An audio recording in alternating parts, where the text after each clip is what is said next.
Yo, how's it going, everybody? Welcome to Lycan Studios. Today we're going to be taking a look at episode 3 of Game of Thrones season 8, The Leak Review.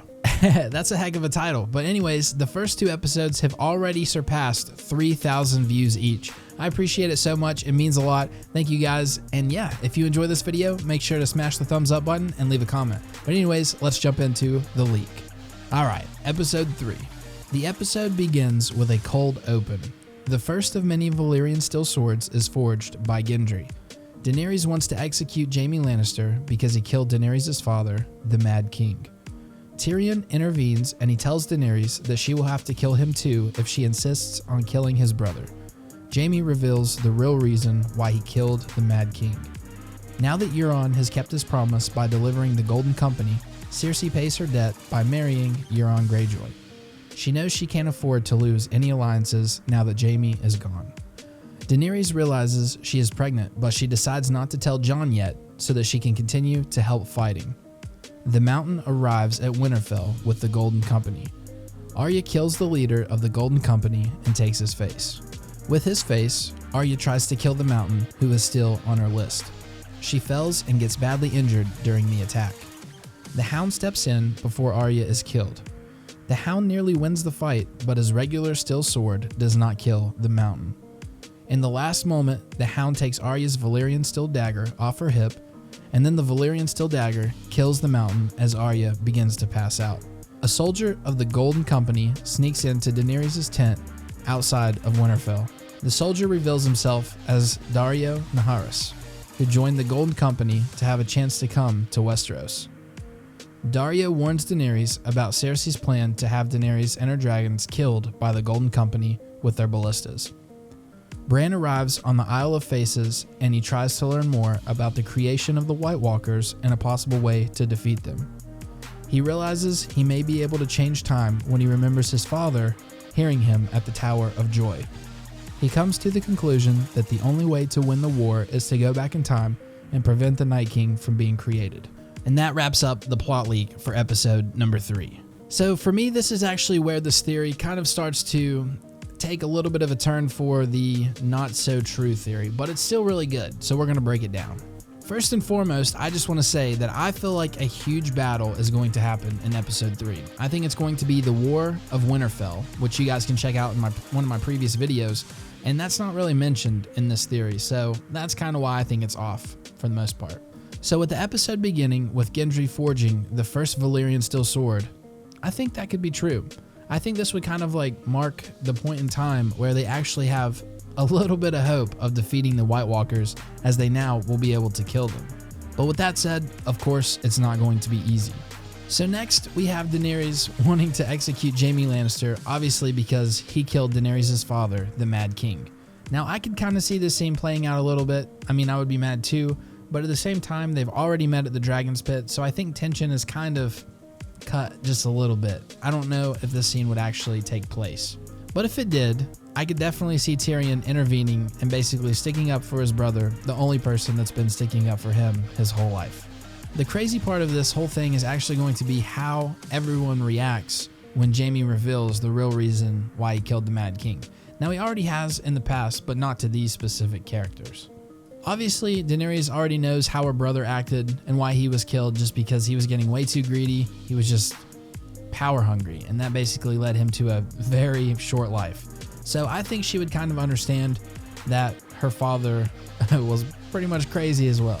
So next it switches over back to King's Landing, and it says now that Euron kept his promise, he ends up marrying Cersei. Now this part is huge.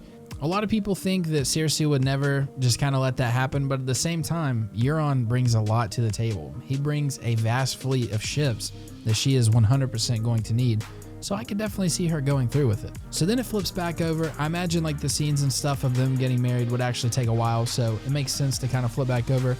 And it says Daenerys realizes she is pregnant but decides not to tell Jon so she can continue to fight. So, I mean, this makes a lot of sense too. She basically doesn't know this guy too much and is already having a baby with him.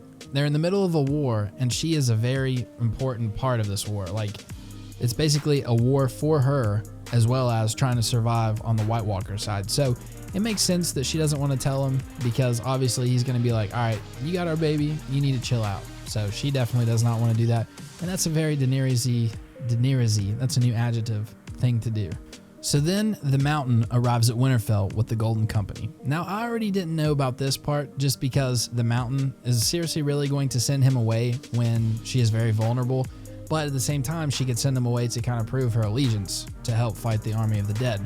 So this is a little iffy. How is he also going to lead the Golden Company the march to Winterfell when he can't talk or anything? I don't know. But anyways, Arya basically kills the leader of the Golden Company and takes his face and then tries to kill the Mountain, who is still on her list. Now, I think one thing is certain, 100% true, the Mountain has to die, and he's going to die very soon. So Arya trying to take him out does make sense, and then him eventually falling to his brother, the Hound, with Arya's dagger makes a lot of sense.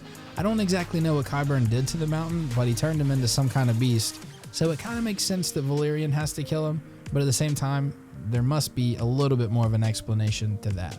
If you guys do know anything about that, definitely let me know. I haven't done too much research into it, so there may be some other stuff, but definitely shoot me a message or just leave it in the comments.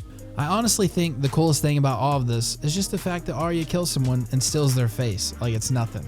Like, ever since the many-faced god was introduced in Jack and Hagar and all of them, I just love that sub-story. I think he actually has to be my second favorite character behind Bronn. So do you guys think he'll actually come back in Season 8? I'm not too sure. But anyways, basically, Arya fails to kill the Mountain, is pretty much dying. The Hound steps up, kills him, and then she passes out.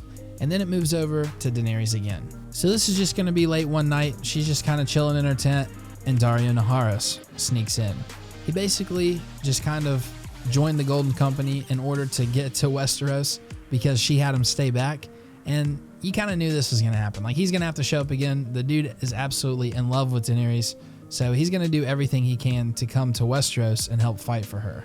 The poor dude doesn't realize she's already pregnant by some other dude, but you know, true love and stuff. So he pretty much just warns her about Cersei's actual plan that we talked about in the last video to pretty much just wipe out Daenerys and all of her dragons with the ballistas and stuff. That's basically the Golden Company's mission. They want to infiltrate the war between Daenerys, Jon, and the Army of the Dead and kind of just completely wipe out the latter. I mean, that's pretty much the best way to attack somebody is when they're fighting someone else. That's pretty much one of the only moves she has right now, I think. But anyways, then we get back to Bran. He arrives on the Isle of the Faces, and he tries to learn more about the White Walkers and the Night King. He basically decides that since his father hurt him, he's going to try to go back in time and prevent the Night King from being created. But little does he know, the ink is dry. I think that's pretty much where we're going to wrap this video up. There's really not much else to break down. This was a very long video, so if you made it this far, put in the comments, I'm liking this, and we will put you in a drawing to win an Amazon gift card. But anyways, hopefully you guys enjoyed this. I'll talk to you guys later. This has been Lycan Studios. We'll see you in episode 4. Peace.